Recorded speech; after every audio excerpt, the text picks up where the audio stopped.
Welcome to Community Forum. My name is John Gogliatino. I'm your host. This evening we're taking a change in pace here. We're going to be talking about the Hispanic Center. As a full disclosure, I want to reveal that I am on the board of directors of the Hispanic Center, but we're new and improved, and I felt it's the time to bring the story out on the show here.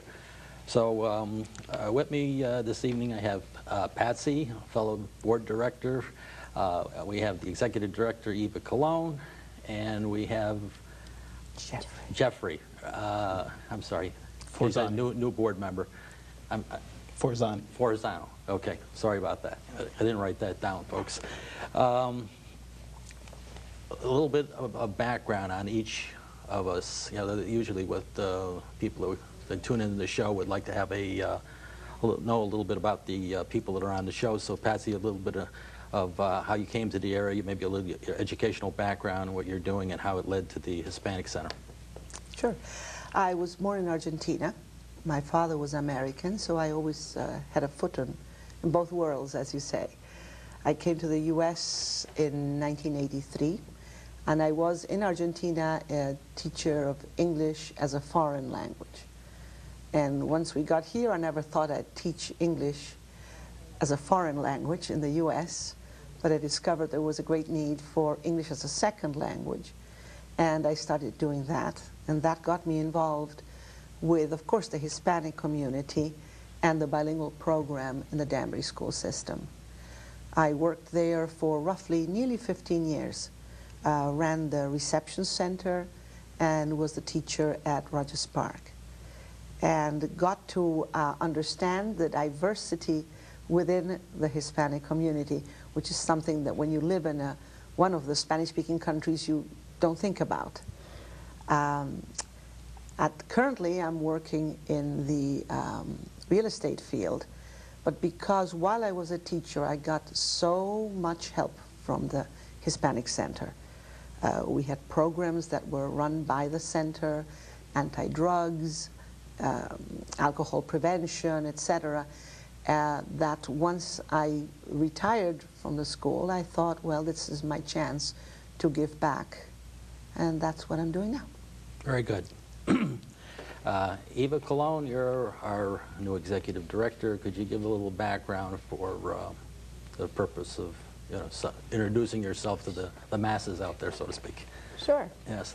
I was born in Puerto Rico, and I was brought to the United States when I was about 1.5 years, and I've lived in the city of Bridgeport all my life. I've been educated in the American school system. I hold a master's degree in community economic development, where I've been really fortunate to work with the community in the Bridgeport area, and I had an opportunity to apply for the position at the Hispanic Center, and saw a nice match with the skill set that I brought, and that is my passion for working for the Hispanic community. And looking at the needs of the community, how do you bridge those gaps between services and what services are available in multiple levels, whether they're through city government, whether they're through the educational system, through the medical field. How do you bridge that gap? And so I think that with my background, I bring that flavor to the table, and I look forward to be able to utilize my skill set to move the center onto a new level. Okay, very good. And Jeffrey? Yes, John. I was born in New York City. My parents are from Dominican Republic, and I taught in New York City in the bilingual program for about 6 years.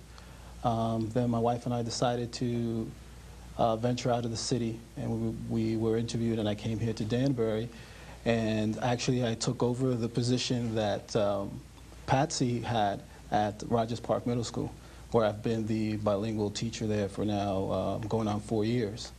So through my relationship with the students and knowing about the history of the Hispanic Center with the bilingual program at Rogers Park, I decided also to try to rekindle that relationship. And by doing that and then communicating with Patsy, she also alerted me to the fact that it would be great if I participate even on the board level. And I'm very happy to be involved with the board. Geez, you learn something every day. Okay. Right now, When we changed executive directors, we went through a reorganization of the center, and I guess Patsy, you're going to talk a little bit about the reorganization and what the entire process that we went It through. was a long process. As you know, John, the Hispanic Center has been alive for nearly 35 years, roughly from 1967. And as the needs of the community change, we have to change with it. And roughly around December 2005, the board began to realize, okay, we really need to take a look to see what we're doing, how we're doing it, and also see what the community, not the Hispanic community, but the greater Danbury community, what their needs were and what their expectations of what we were doing or what we should be doing. And that led to a needs assessment. That needs assessment took practically a year and a half or more. Members of the board interviewed people from various areas, agencies, nonprofits, the police department, Danbury Hospital, emergency room, school administrators, the public library administrators, our own personnel, different Hispanic groups, Dominican, Ecuadorian, etc. Till finally, the needs assessment was analyzed, and we had a call for action, let us say. And we realized that we should focus on certain specific areas. Outreach, definitely. Advocacy, always. Special programs with ESL. We have a huge Ecuadorian, Dominican, and Mexican community, but there is also Argentines, Salvadorians, Nicaraguans, people from Venezuela. I mean, Danbury, the greater Danbury area has people from just about everywhere. Our ESL will be ESL with acculturation, which we consider one of the most important aspects of our mission. Health prevention, service referrals, and insurance advocacy. And then also the basic legal services that we can refer people to where they can get the help they need, and tenant-landlord rights and obligations, because that is something that is so different from our countries that people need help so that they don't get into trouble.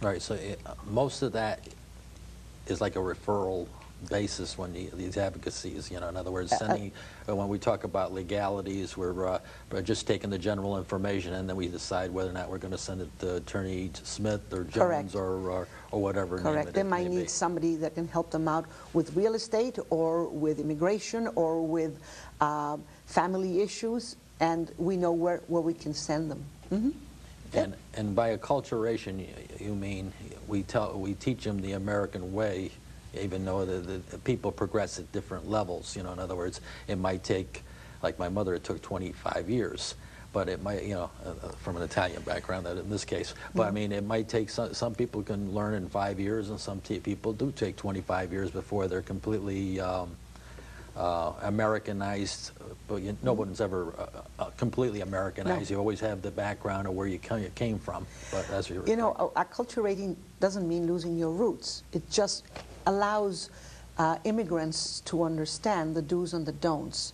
If you wait until you put your foot into it to realize that, oops, I've done things that, anger the community, and if we can prevent that by telling people little things, like I remember friends of mine who were coming from Argentina, and they were going shopping, and they were screaming from one end of the Marshalls to the other, which is typical in our countries. Well, it's not typical here. Or when my mother was looking over the shoulder when a lady in the supermarket was signing her checks, my mother-in-law was peeking. And that kind of thing in our country we do all the time. Here everybody has their space. Nobody peeks. Nobody peeks, but nobody's on top of another. Yeah. Little things like that make the difference between being happy and having the people around you happy too. Okay, that sounds good. We're going to talk a little bit about what our mission is, the mission statement of the the very heart and soul. Sure, yeah, and I can tell you a little bit about Jeffrey. that. Yeah. Our mission statement is comprised of 4 different parts, and basically is to assist the Hispanic population to enter and to be successful in the socioeconomic mainstream of the greater Danbury area. And from the needs assessment, we evaluated 4 different areas that we want to focus our energy and efforts in. The first one is facilitating the acculturation to the United States. We're going to be providing the ESL classes in combination with acculturation. And they'll be learning there the basic language that they need in order to operate in everyday life. Sort of like, what job interviews, when they visit a doctor's office, things of that nature. Learning about just rules of the towns or the areas where you live, building permits, and things that will help them to be able to more successfully operate within their community. Also providing basic health services by providing screening and then referrals to the to different health institutions in the area. We're also going to, in accompany that, we're also going to be providing preventive care training through health fairs and also group classes. So those were 2. And the health fairs is relatively new as opposed to... Yeah, this is a very exciting idea, an exciting project for us to really get all this information out. So this is going to be something that we're going to be working very hard to bring into fruition this year. Okay. All right, and then the 2 other areas is legal services, and I think you already mentioned that earlier, which is providing referrals for different things as far as housing, purchasing, what their rights and obligations are in these areas, and then advocating for the Hispanic community in the greater Danbury area as far as universal health care, affordable housing, comprehensive immigration reform, and just to know their basic human rights and the protection of that as well. Okay, very good. Eva, you're going to get into specific program details a little bit for us, right? Sure. Right. Well, just as Jeffrey mentioned, with the 4 quadrants, as we call them, around the mission statement and programming, we've come up with a reorganization of programs in order to be true to our mission and to really carry out our goals. And for example, when we talk about our ESL and acculturation, we're looking at really reforming our programming so that it's specific, so that they're modular. They're programmings that will allow people to learn basic skills, just as Jeffrey mentioned, but also acculturation, the do's and don'ts. We keep talking about do's and don'ts. And so it's very important for people to understand what their rights are and how to handle themselves in different situations, how to navigate the different services and the systems that they're living in today. And that's just one program. Our other program through our health services, it's more preventative, and it's prevention around breast cancer, for example. We'll be doing tons of education and outreach in the community to talk to the Hispanic community about breast cancer and raise that awareness, where they can go for services, free mammograms. We're working collaboratively with Danbury Hospital so that we can lead people to these services, to make them aware that there are services that can be free of charge as well. And it's very exciting. Through our legal services, we're doing a workshop, as a matter of fact, at the end of the month, in January 31st at Rogers Park School, and it's talking about tenants' rights, and that's a big focal point for some of our clients that come into the center, is understanding leases. What is a lease? What does that mean? Why am I being asked to sign a lease? Can a landlord lock me out? Is that legal? Those are some of the questions that they come in asking. And we're able to facilitate for them, walk them through the process and get them to understand, that these are legal documents. And the advocacy piece, it's just across the agency, how we advocate for our clients, whether it's through case management, helping them fill out paperwork, whether it's walking them through the process of school system, meeting a parent and sitting through a PPT with them, helping them understand what that means, to advocate for their children through the school system. Very, very important. So I think our programming has gotten very, very exciting with this new reorganization, with the new mission, with the assessment. It's just all really coming together to really speak to the center and say, this is the role we need to take in our community. So the last piece is one that Patsy's very excited the about. citizenship, And that's yeah, the citizenship course. All right. That's my baby. Okay. Yes, together with another lady who's not on the board and her daughter, we started probably a year and a half ago the American citizenship classes at the center. And we're doing them in a totally different way. We got all the material, obviously, from the federal government, but we teach in a bilingual fashion. In other words, all the classes in English, but then the students have a chance to ask questions in Spanish so that we can really get into what is America, it's not just the learning questions and answering questions. If you want to be a citizen of the United States, you should understand where the country comes from, why it is the way it is, and understand the democratic process. Most of our folks come from countries where democracy is just a name. It's a word, but you don't really practice it. Right. I voted once in 35 years in Argentina. That gives you an idea. Granted, you don't start until you're 18, but I should have had many more chances, and I didn't.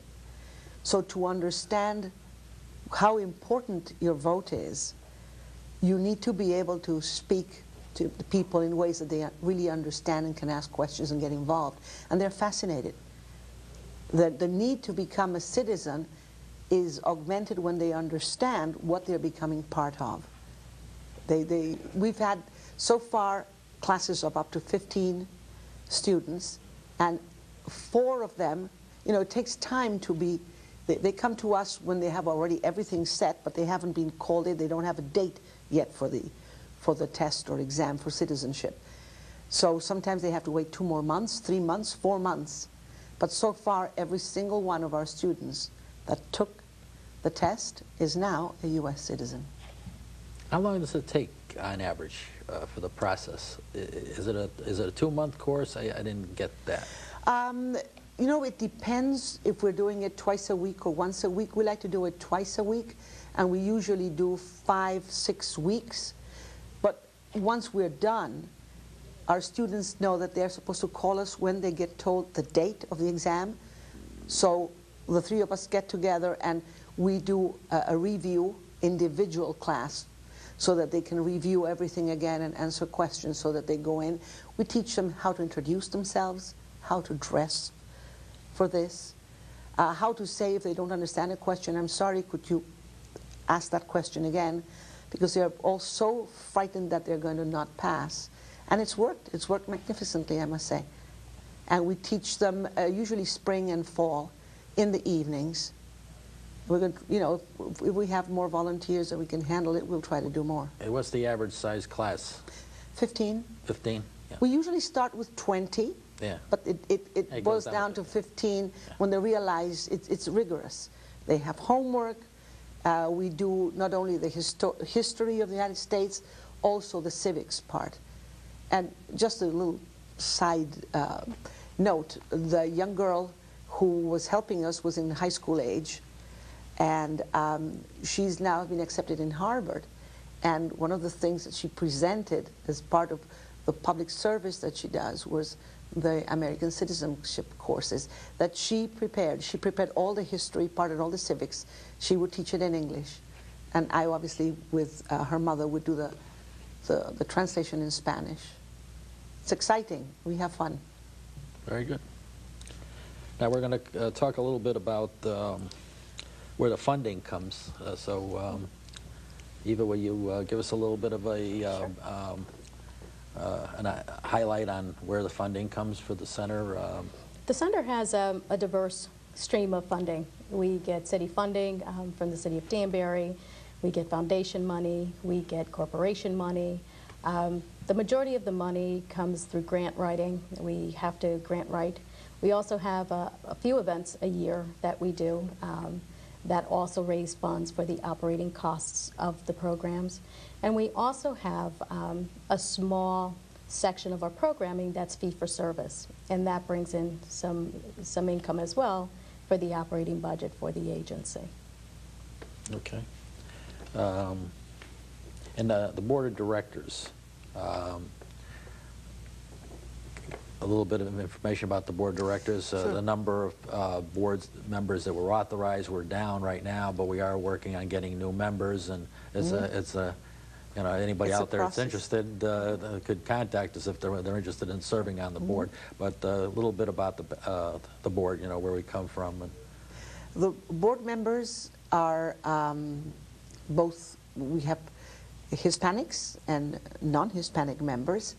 And like everything else in the greater Danbury area, it's very diverse. We have people from Newtown, from Bethel, from Brookfield, from Danbury, from all walks of life, from teachers to lawyers to, I mean, insurance brokers. insurance brokers. And it makes for lovely board meetings, I must say.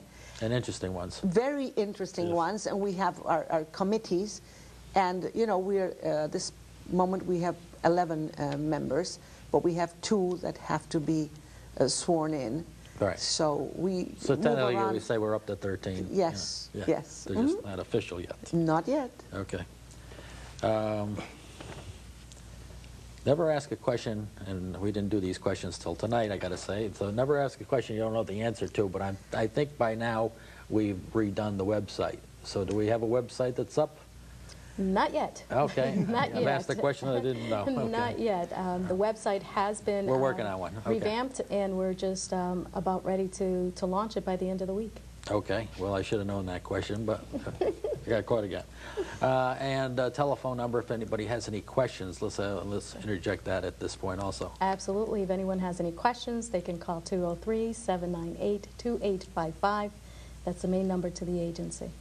Now, in all our fundraising, we try to raise funds also as a board. Sure. We also have some events, and we do a combination on a couple of events during the year, and whatever else you'd like to mention. I know there's other little things that I sometimes even forget. So, Ms. Eva, once again, Jeffrey. Jeffrey, is it Jeffrey? Okay. Yeah, we have our annual meeting that's coming up.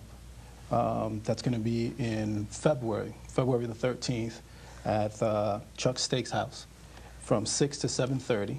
So everyone's welcome to come. We also have our annual recognition breakfast, which will be in April the 4th at Ethan Allen. And we use this event as a fundraiser and also to recognize people in our community and their service to the Hispanic or the greater recognition. Danbury area. And then we have our annual gala night, which is usually in the fall, which is our great dancing, dinner, and it's a very big fundraising event that we have towards the end of the year. And it's a fun time for all. Oh, Oh, yes, yes. It definitely. sure is. All right. It sure is. There's all kinds of foods, including Food, live band, Yeah. DJ, dancing, it's Right. very exciting. It's absolutely okay. We've had dancing classes from tango to salsa, merengue. I mean, it's midnight and we're still at it, dancing away. There you go. Right.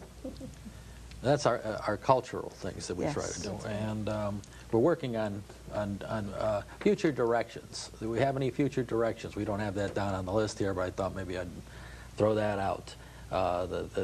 Some of us have the idea of maybe going in the direction of the Portuguese Cultural Society, you know, having eventually, at some point in time down the road, whether it be 10 years down the road. Anyone want to speak to that, or we're making? Well, that would be, I that's mean, it is a dream. Long-term Yes, planning. it is Yeah. a dream to be able to be organized to that extent. And I think we're going to get there. You always have to remember, John, that the Hispanic Center represents 23 countries, give or take. So it's a bit complicated sometimes to get everybody Under the same together roof. under the same roof. Right. You know, the Portuguese club used to be 2 of them, and it took a while until they were able to mesh, and they were all, you know, it was much easier in that sense. But I think that that's not too too far down the line. Well, that's what I It said, would be- 10 years. Yeah. Yes. Well, in our life, you know, it already took us 35 to get to where we are, so 10 more. Should be, yeah. Tends a flash in a Yeah, pan. it is a flash in the pan. It is a flash in the pan. Yeah. Especially when you remember things from 10 years ago, you think it was 2 years ago. Wow. We have a couple of minutes left, so maybe we'll repeat the telephone number and anything else we might have left out. Well, maybe I would like to say that part of what we would like to do at the center and what we're doing is helping all the Hispanic immigrants not only acculturate but fit in and be able to show their appreciation for the host country. And what we do is make life easier for them so that they can become an active member of the community and do so in such a way that being Hispanic is a point of pride, and it will help the city, not only this city, but the surrounding cities wherever Hispanics live, become a better place. And I think we're going to be doing it very well. That's what it's all about, is making That's a better community. Better community. Right. Better community. Do we have that telephone number? Phone number, it's 203-798-2855. It's the main number to the agency. With any questions, any issues, any need for services, please feel free to call. And now, what is our current need for board members? What are we looking for? I don't think we have any carpenters, do we? So we could maybe throw that out. I think we're looking for another attorney, right? So Yes. we might mention, that we are looking Attorneys. for some professions that we don't have represented at this time. Somebody watching the show might say, yeah, I know a lawyer that might want to go work and serve on the board and help things along a little bit. So. Someone in the And- medical field would be nice as well. Medical doctor? field also. Someone in the medical field. Right, would that'd be nice. good. And Okay. we also should mention that we're now open from 9 to 5, Monday through Friday. Right, 9 to We're no 5. longer closed at noon.